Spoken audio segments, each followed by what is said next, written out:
Hello gang, hello friends, hello gang friends. Welcome back. Thank you for joining me for another instalment of Nails and Tails.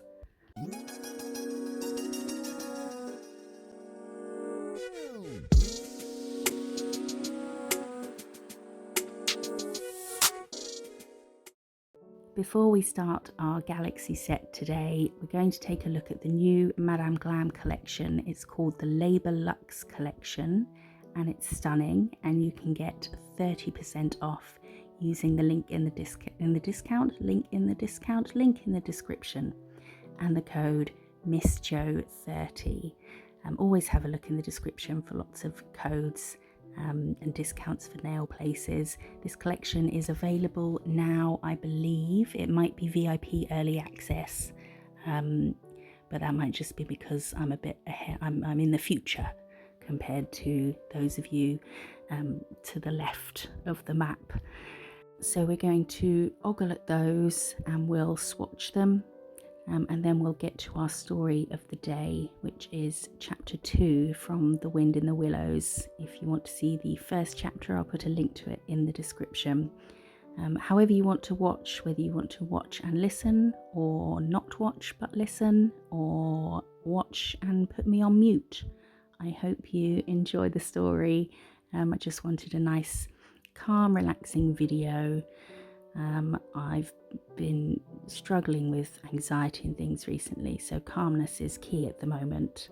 However you watch, I hope you enjoy it, and I hope you like the everything Galaxy nails that we create, where I just throw everything I possibly can onto a nail. If you do have any questions about the set, please do ask. So without further ado, the open road.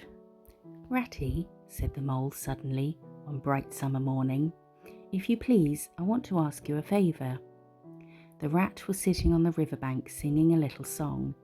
He had just composed it himself, so he was very taken up with it and would not pay proper attention to Mole or anything else.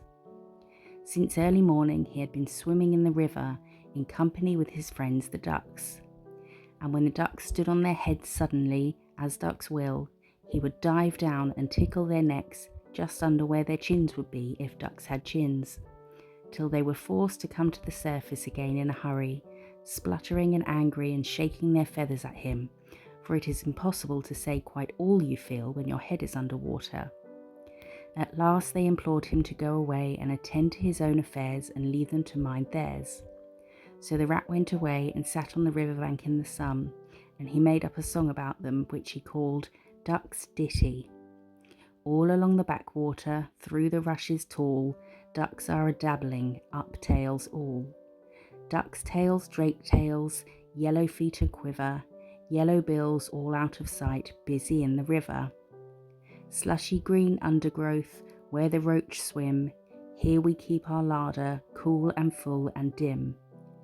Every one for what he likes, we like to be heads down, tails up, dabbling free. High in the blue above, swift swirl and call, we are down a-dabbling, up tails all. I don't know that I think so very much of that little song, Rat, observed the mole cautiously. He was no poet himself, and he didn't care who knew it, and he had a candid nature. Nor don't the ducks neither, replied the rat cheerfully. They say, why can't fellows be allowed to do what they like, when they like, and as they like, instead of other fellows sitting on banks and watching them all the time and making remarks and poetry and things about them? What nonsense it all is, that's what the ducks say. So it is, said the mole with great heartiness. No, it isn't, cried the rat indignantly. Well then, it isn't, replied the mole soothingly. But what I wanted to ask you was, won't you take me to call on Mr. Toad? I've heard so much about him and I do so want to make his acquaintance. Why certainly, said the good-natured rat, jumping to his feet and dismissing poetry from his mind for the day. Get the boat out and we'll paddle up there at once. It's never the wrong time to call on Toad. Early or late, he's always the same fellow, always good-tempered, always glad to see you, always sorry when you go. He must be a very nice animal, observed the mole as he got into the boat and took to the sculls, while the rat settled himself comfortably in the stern. He is indeed the best of animals, replied Rat, So simple, so good-natured and so affectionate. Perhaps he's not very clever, we can't all be geniuses, and it may be that he is both boastful and conceited, but he has got some great qualities, has Toady. Rounding a bend in the river, they came in sight of a handsome, dignified old house of mellowed red brick, with well-kept lawns reaching down to the water's edge. "There's Toad Hall," said the Rat, "and that creek on the left, where the notice board says 'Private, no landing allowed,' leads to his boathouse, where we'll leave the boat. The stables are over there to the right. That's the banqueting hall you're looking at now, very old that is. Toad is rather rich, you know, and this is really one of the nicest houses in these parts, though we never admit as much to Toad." They glided up the creek, and the Mole slipped his sculls as they passed into the shadow of a large boathouse. Here they saw many handsome boats, slung from the crossbeams or hauled up on a slip, but none in the water, and the place had an unused and deserted air. The Rat looked around him. "I understand," said he. "Boating is played out. He's tired of it and done with it. I wonder what new fad he has taken up now. Come along, let's look him up. We shall hear all about it quite soon enough." They disembarked and strolled across the gay flower-decked lawns in search of Toad, whom they presently happened upon resting in a wicker garden chair with a preoccupied expression of face and a large map spread out on his knees. "Hooray!" he cried, jumping up on seeing them. "This is splendid!" He shook the paws of both of them warmly, never waiting for an introduction to the Mole. "How kind of you," he went on, dancing round them. "I was just going to send a boat down the river for you, Ratty, with strict orders that you were to be fetched up here at once, whatever you were doing. I want you badly, both of you. Now what will you take? Come inside and have something. You don't know how lucky it is you're turning up just now." "Let's sit quiet a bit, Toady," said the Rat, throwing himself into an easy chair, while the Mole took another by the side of him and made some civil remark about Toad's delightful residence. "Finest house on the whole river," cried Toad boisterously, "or anywhere else for that matter," he could not help adding. Here the Rat nudged the Mole. Unfortunately, the Toad saw him do it and turned very red. There was a moment's painful silence. Then Toad burst out laughing. "All right, Ratty," he said. "It's only my way, you know, and it's not such a very bad house, is it?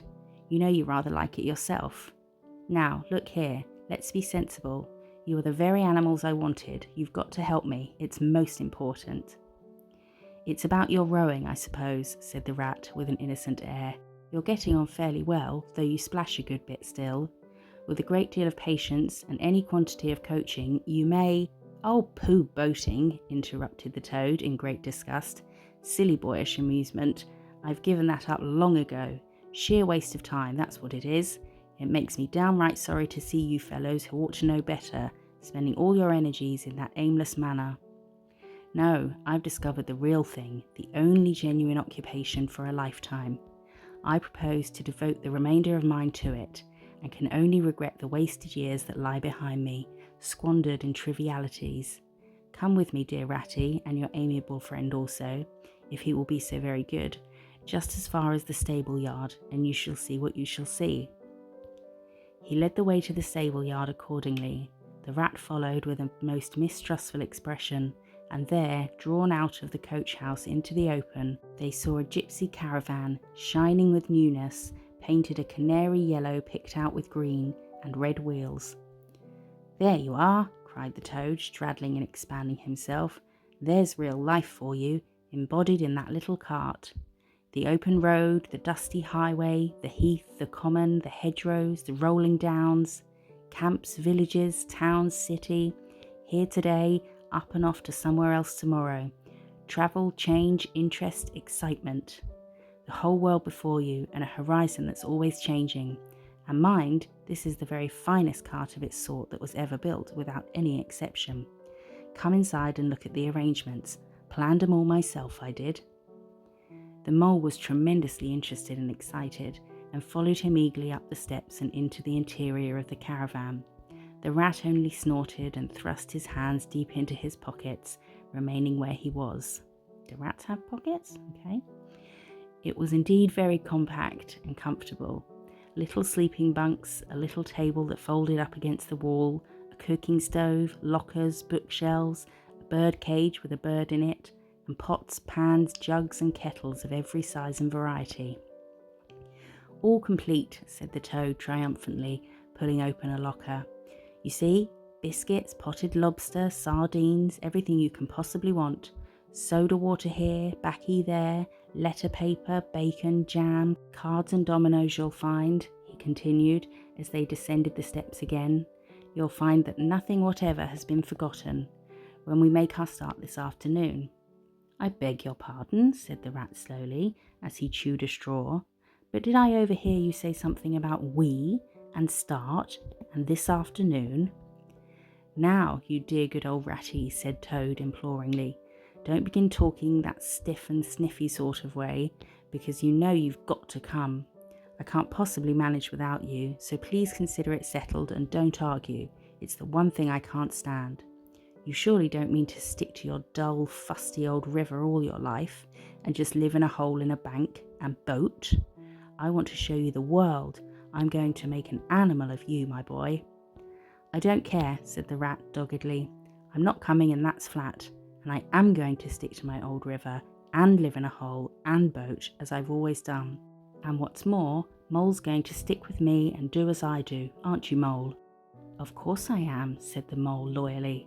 "I'll always stick to you, Rat, and what you say is to be has got to be. All the same, it sounds as if it might have been, well, rather fun, you know," he added wistfully. Poor Mole. The life adventurous was so new a thing to him and so thrilling, and this fresh aspect of it was so tempting, and he had fallen in love at first sight with the canary-coloured cart and all its little fitments. The rat saw what was passing in his mind and wavered. He hated disappointing people, and he was fond of the Mole and would do almost anything to oblige him. Toad was watching both of them closely. "Come along in and have some lunch," he said diplomatically, "and we'll talk it over. We needn't decide on anything in a hurry. Of course, I don't really care. I only want to give pleasure to you fellows. Live for others, that's my motto in life." During luncheon, which was excellent of course, as everything at Toad Hall always was, the Toad simply let himself go. Disregarding the rat, he proceeded to play upon the inexperienced Mole as on a harp. Naturally a voluble animal, and always mastered by his imagination, he painted the prospects of the trip and the joys of the open life and the roadside in such glowing colours that the Mole could hardly sit in his chair for excitement. Somehow it soon seemed taken for granted by all three of them that the trip was a settled thing, and the rat, though still unconvinced in his own mind, allowed his good nature to override his personal objections. He could not bear to disappoint his two friends, who were already deep in schemes and anticipations, planning out each day's separate occupation for several weeks ahead. When they were quite ready, the now triumphant Toad led his companions to the paddock and set them to capture the old grey horse, who, without having been consulted, and to his own extreme annoyance, had been told off by Toad for the dustiest job in this dusty expedition. He frankly preferred the paddock and took a deal of catching. Meantime, Toad packed the lockers still tighter with necessaries and hung nose bags, nets of onions, bundles of hay and baskets from the bottom of the cart. At last the horse was caught and harnessed, and they set off, all talking at once, each animal either trudging by the side of the cart or sitting on the shaft as the humour took him. It was a golden afternoon. The smell of the dust they kicked up was rich and satisfying. Out of thick orchards on either side of the road, birds called and whistled to them cheerily. Good-natured wayfarers passing them gave them good day or stopped to say nice things about their beautiful cart, and rabbits sitting at their front doors in the hedgerows held up their forepaws and said, "Oh my, oh my, oh my." Late in the evening, tired and happy and miles from home, they drew up on a remote common far from habitations, turned the horse loose to graze, and ate their simple supper sitting on the grass by the side of the cart. Toad talked big about all he was going to do in the days to come, while stars grew fuller and larger all around them, and a yellow moon, appearing suddenly and silently from nowhere in particular, came to keep them company and listen to their talk. As they turned into their little bunks in the cart, and Toad, kicking out his legs, sleepily said, "Well, good night, you fellows. This is the real life for a gentleman. Talk about your old river." "I don't talk about my river," replied the patient rat. "You know I don't, Toad. But I think about it," he added pathetically in a lower tone. "I think about it all the time." The mole reached out from under his blanket, felt for the rat's paw in the darkness, and gave it a squeeze. "I'll do whatever you like, Ratty," he whispered. "Shall we run away tomorrow morning, quite early, very early, and go back to our dear old hole on the river?" No, we'll see it out," whispered back the rat. "Thanks awfully, but I ought to stick by Toad till this trip is ended. It wouldn't be safe for him to be left to himself. It won't take very long, his fads never do. Good night." The end was indeed nearer than even the rat suspected. After so much open air and excitement, the Toad slept very soundly, and no amount of shaking could rouse him out of bed the next morning. So the mole and rat turned to, quietly and manfully, and while the rat saw to the horse and lit a fire and cleaned last night's cups and platters and got things ready for breakfast, the mole trudged off to the nearest village, a long way off, for milk and eggs and various necessaries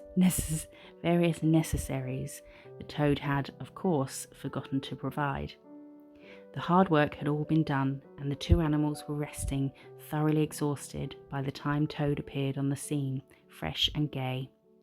Remarking what a pleasant, easy life it was they were all leading now, after the cares and worries and fatigues of housekeeping at home. They had a pleasant ramble that day over grassy downs and along narrow by-lanes, and camped as before on a common, only this time the two guests took care that Toad should do his fair share of the work. In consequence, when the time came for starting the next morning, Toad was by no means so rapturous about the simplicity of the primitive life, and indeed attempted to resume his place in his bunk, whence he was hauled by force.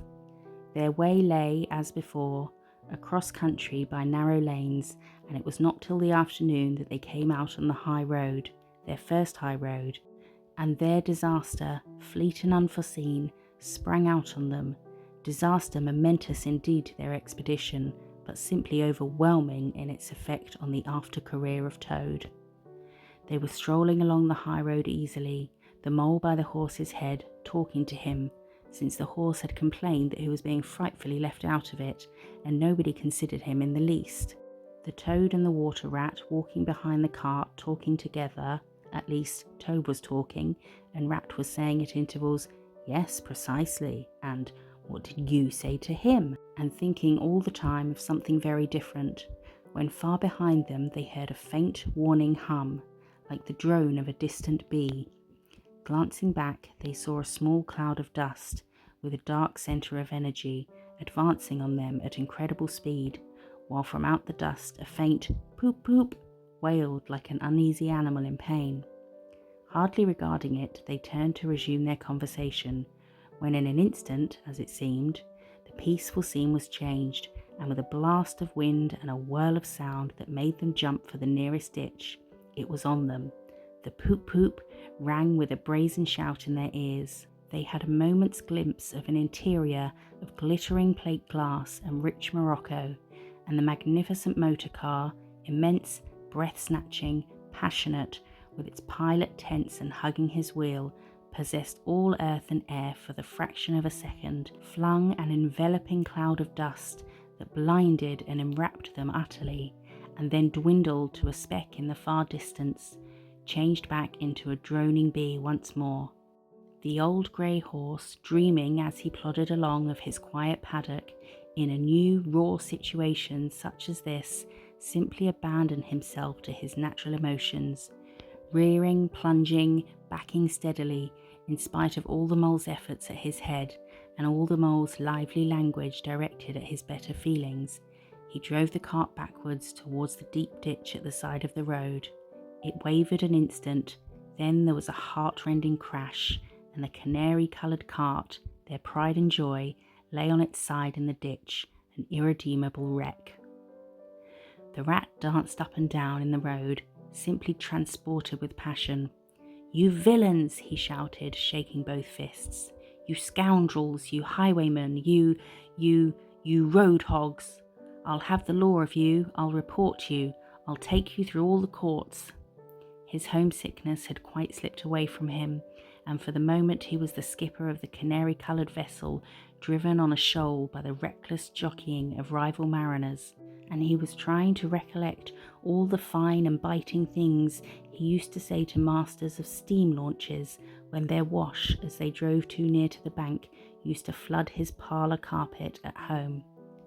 Toad sat straight down in the middle of the dusty road, his legs stretched out before him, and stared fixedly in the direction of the disappearing motor car.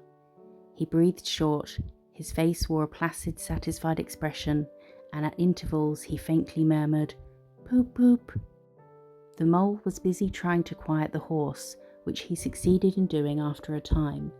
Then he went to look at the cart on its side in the ditch. It was indeed a sorry sight. Panels and windows smashed, axles hopelessly bent, one wheel off, sardine tins scattered over the wide world, and the bird in the birdcage sobbing pitifully and calling to be let out. The rat came to help him, but their united efforts were not sufficient to right the cart. "Hi, Toad," they cried. "Come and bear a hand, can't you?" The toad never answered a word or budged from his seat in the road, so they went to see what was the matter with him. They found him in a sort of trance, a happy smile on his face, his eyes still fixed on the dusty wake of their destroyer. At intervals he was still heard to murmur, "Poop, poop." The rat shook him by the shoulder. "Are you coming to help us, Toad?" he demanded sternly. "Glorious stirring sight," murmured Toad, never offering to move. "The poetry of motion, the real way to travel, the only way to travel. Here today, in next week tomorrow. Villages skipped, towns and cities jumped, always somebody else's horizon. Oh bliss, oh poop poop, oh my, oh my. Oh, stop being an arse, Toad," cried the mole despairingly. "And to think I never knew," went on the toad in a dreamy monotone. "All those wasted years that lie behind me, I never knew, never even dreamt. But now that I know, now that I fully realise, oh, what a flowery track lies spread before me henceforth. What dust clouds shall spring up behind me as I speed on my reckless way. What carts I shall fling carelessly into the ditch in the wake of my magnificent onset. Horrid little carts, common carts, canary-coloured carts." "What are we to do with him?" asked the mole of the water rat. "Nothing at all," replied Rat firmly, "because there really is nothing to be done. You see, I know him from of old. He is now possessed. He has got a new craze, and it always takes him that way in its first stage. He'll continue like that for days now, like an animal walking in a happy dream, quite useless for all practical purposes. Never mind him, let's go and see what there is to be done about the cart." A careful inspection showed them that, even if they succeeded in righting it by themselves, the cart would travel no longer. The axles were in a hopeless state, and the missing wheel was shattered into pieces. The rat knotted the horse's reins over his back and took him by the head, carrying the bird cage and its hysterical occupant in the other hand. "Come on," he said grimly to the mole. "It's 5 or 6 miles to the nearest town, and we shall just have to walk it. The sooner we make a start, the better." "But what about Toad?" asked the mole anxiously as they set off together. "We can't leave him here, sitting in the middle of the road by himself, in the distracted state he's in. It's not safe. Supposing another thing were to come along." "Oh, bother Toad," said the rat savagely. "I've done with him." They had not proceeded very far on their way, however, when there was a pattering of feet behind them, and Toad caught them up and thrust a paw inside the elbow of each of them, still breathing short and staring into vacancy. "Now look here, Toad," said the rat sharply. "As soon as we get to the town, you'll have to go straight to the police station and see if they know anything about that motor car and who it belongs to, and lodge a complaint against it. And then you'll have to go to a blacksmith's or a wheelwright's and arrange for the cart to be fetched and mended and put to rights. It'll take time, but it's not quite a hopeless smash. Meanwhile, the mole and I will go to an inn and find comfortable rooms where we can stay till the cart's ready, until your nerves have recovered their shock. Police station, complaint, murmured Toad dreamily. Me complain of that beautiful, that heavenly vision that has been vouchsafed me? Mend the cart, I've done with carts forever. I never want to see the cart or to hear of it again. Oh, Ratty, you can't think how obliged I am to you for consenting to come on this trip. I wouldn't have gone without you, and then I might never have seen that swan, that sunbeam, that thunderbolt. I might never have heard that entrancing sound or smelt that bewitching smell. I owe it all to you, my best of friends. The rat turned from him in despair. You see what it is, he said to the mole, addressing him across Toad's head. He's quite hopeless. I give it up. When we get to the town, we'll go to the railway station, and with luck we may pick up a train there that'll get us back to the riverbank tonight. And if you ever catch me going a-pleasuring with this provoking animal again, he snorted, and during the rest of that wearied trudge addressed his remarks exclusively to Mole. On reaching the town, they went straight to the station and deposited Toad in the second-class waiting room, giving a proper 2p to keep a strict eye on him. They then left the horse at an inn stable and gave what directions they could about the cart and its contents. Eventually, a slow train having landed them at a station not very far from Toad Hall, they escorted the spellbound, sleepwalking Toad to his door, put him inside it, and instructed his housekeeper to feed him, undress him, and put him to bed. They then got out their boat from the boathouse, sculled down the river home, and at a very late hour sat to supper in their own cosy riverside parlour, to the rat's great joy and contentment. The following evening, the mole, who had risen late and taken things very easily all day, was sitting on the riverbank fishing, when the rat, who had been looking up his friends and gossiping, came strolling along to find him. Heard the news, he said. There's nothing else being talked about all along the riverbank. Toad went up to town by an early train this morning, and he has ordered a large and very expensive motor car. The end. I had my sneaking suspicions that Toady would go and buy himself one after that. I hope you like the story. I hope you're nice and relaxed. And I hope that you like these galaxy nails where I've just thrown everything possible onto the nail. Let me know what you think in the comments. Thank you for letting me do these sort of quiet story videos when I'm just not feeling particularly chatty. I hope you're all okay. Thank you so much for being here, and I will see you in the next one. Bye bye.